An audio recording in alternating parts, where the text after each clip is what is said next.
நம்ம வினைகளை கர்ம வினைகளை இல்லாமல் செய்யும். நம்ம வினைகளை நீக்கக்கூடியவர் யாரும் தெரியுங்களா? இறைவன் தான் நம்ம வினையை நீக்கணும், வேற யாரும் நீக்க முடியாது. வேற யாரும் நீக்க முடியும்? நம்ம செஞ்ச வினையை நீக்கிறதுக்கு உண்டான ஒரே தகுதி யாருக்கு இருக்குது? இறைவன் யாரு, எங்க இருக்கிறார், எப்படி இருக்கிறார், நம்முடைய வினையை கொண்டு போய் அவர்கிட்ட கொடுத்து வினையை இல்லாம ஆகணும். அதுக்கு என்ன வழி, அதை தான் நம்ம சிந்திக்கணும். இதை தவிர்த்து நம்ம வேற ஏதாவது நான் செஞ்சு நம்ம இறைவனை அடைய முடியுமா? என்னுடைய வினையை நீக்க முடியுமா? வினையை நீக்கக்கூடியவர் யாரு?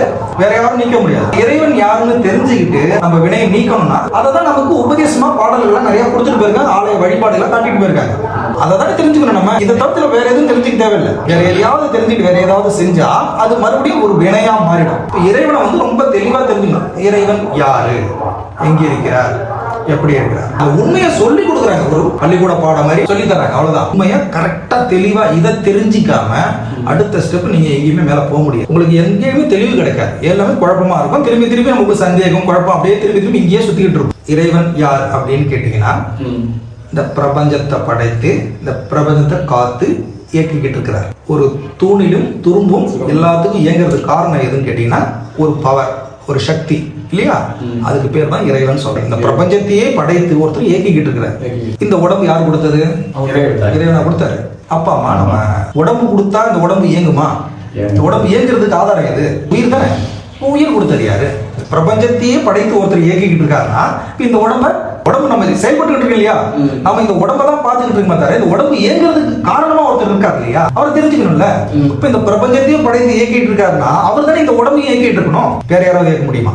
இறைவன் தானே. இப்ப எங்குமா இருக்கிறார். இறைவன் எங்க இருக்கிறான்னு கேட்டா, அவன் இன்று அவன் தூணிலும் துரும்பிலும் எங்கும் இந்த பிரபஞ்சம் முழுக்க நீக்க வர நிறைஞ்சிருக்கார்.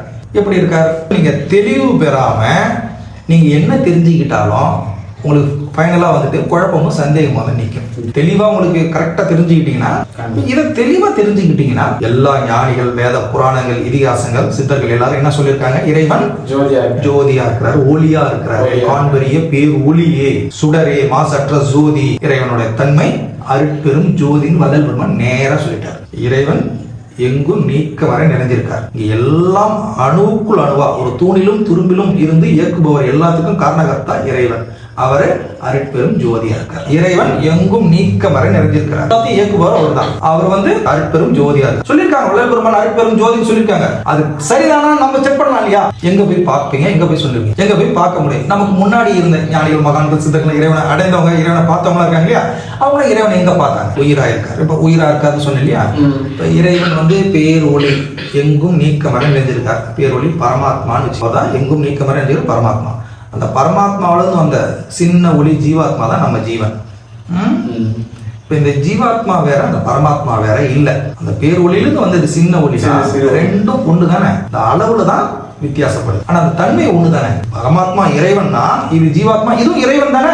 பரமாத்மா பேரொழியே தெரிஞ்சுக்கணும். அந்த பிரபஞ்சம் முறை நீங்க ஓடி தெரிஞ்சுக்க முடியாது. நமக்குள்ளே உயிரா இருக்கிறாரு, அந்த உயிரை தெரிஞ்சுக்கிட்டா இறைவனை தெரிஞ்சுக்கலாம் இல்லைங்களா? இதான வழி. ரொம்ப எளிமையான முறை இதுதான். இதான் உடம்புலே உத்தமன் கோயில் கொண்டான். திருமூலர் சொல்லியிருக்காங்க, உடம்பினை பெற்ற பயனாவதெல்லாம் உடம்புனில் உத்தமனை கான். இப்ப எல்லா ஞானிகள் மகான்களும் இறைவனை எங்க பார்த்திருக்காங்க?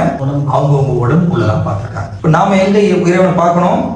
நாம நம்ம உடம்புக்குள்ளதான் பார்க்கணும்னு அவங்க அதை தான் ஆலய வழிபாடுகளா பல உருவங்கள்ல பல பெயர்கள்ல எல்லாம் நமக்கு வழிவகை செய்துட்டு போயிருக்காங்க. இப்ப நம்ம உடம்புக்குள்ள பார்க்கணும்னா நம்ம உடம்புக்குள்ள உயிரா வந்திருக்கிறது இறைவன் தான். உடம்பு இயங்குறதுக்கு காரணம் இறைவன் தான், உயிர் தான். உயிர் இல்லைன்னா இந்த உடம்பு இயங்காது, போட்ட இடத்துல போட்டபடி கிடக்கும். அப்ப இந்த உயிரை தெரிஞ்சுக்கணும்னா முதல்ல இந்த உடம்புல உயிர் எங்க இருக்குது